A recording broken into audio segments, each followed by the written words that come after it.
avec nous Thierry Corneille, membre du gouvernement en charge notamment de l'énergie.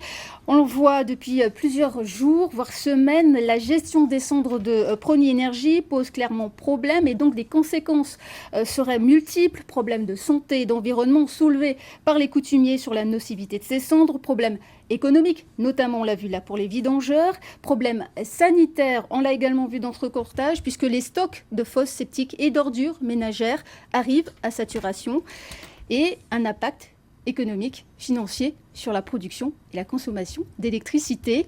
Quelles sont ces conséquences précisément ? En effet, les conséquences sont importantes, elles sont nombreuses, elles sont variées. La situation ne peut plus durer et il n'y a plus de raison de bloquer ce site aujourd'hui. Pourquoi selon vous ? Eh bien tout simplement parce que les informations, notamment sur le plan environnemental et sanitaire, ont été communiquées, de nombreux contacts ont déjà eu lieu et comme vous le savez, la province sud a décidé de mettre en place le comité local d'information et de concertation dès ce vendredi. Au bout de 10 ans, puisqu'une transparence d'ici là n'avait pas été appliquée. Il n'est jamais trop tard pour bien faire. En effet, pour quelles raisons les précédentes Monature n'avaient pas mis en place ce CLIC qui était réclamé bien sûr non seulement par les populations locales mais également par les associations environnementales. Donc oui, c'est une bonne chose maintenant que ça soit fait et il faut prendre acte de cette décision justement de la province sud.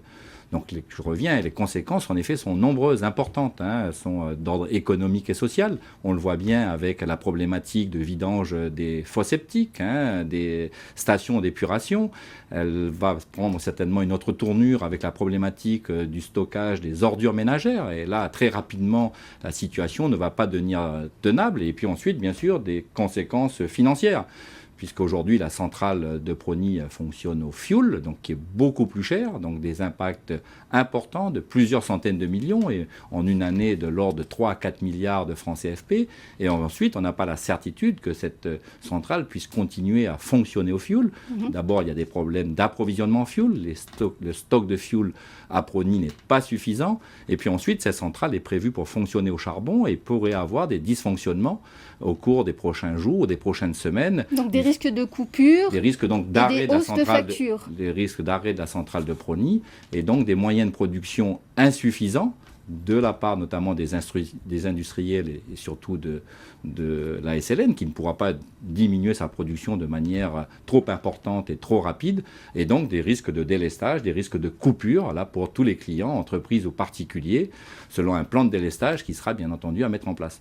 Donc la situation est grave et il est urgent d'intervenir et que ce blocage cesse dans les meilleurs délais. C'est pour cette raison que tout le monde appelle l'État à intervenir pour pouvoir libérer le site dans les meilleurs délais. La solution, c'est donc l'État. Vous parliez d'un site de Prony qui pourrait stocker... C'est tout le monde. Aujourd'hui, l'urgence, c'est de libérer les accès du site pour pouvoir effectuer ces opérations de stockage des boues, des fosses septiques, des ordures ménagères et des cendres, bien entendu. Et puis ensuite, il y a une solution également dans l'avenir, puisqu'il y a un projet de stockage de ces cendres sur site, ce qui va d'abord régler la problématique, bien sûr, du stockage à Païta, mais surtout qui va éviter le transport de ces cendres. Je rappelle que 20 camions par jour font plus de 100 km pour pouvoir stocker ces cendres, avec les coûts que ça entraîne, et puis surtout aussi les conséquences environnementales et sur la sécurité sur les routes. Et ce site ne sera pas disponible avant quelques années. Il faut 3 ans. Merci Thierry Corneille d'être venu sur ce plateau.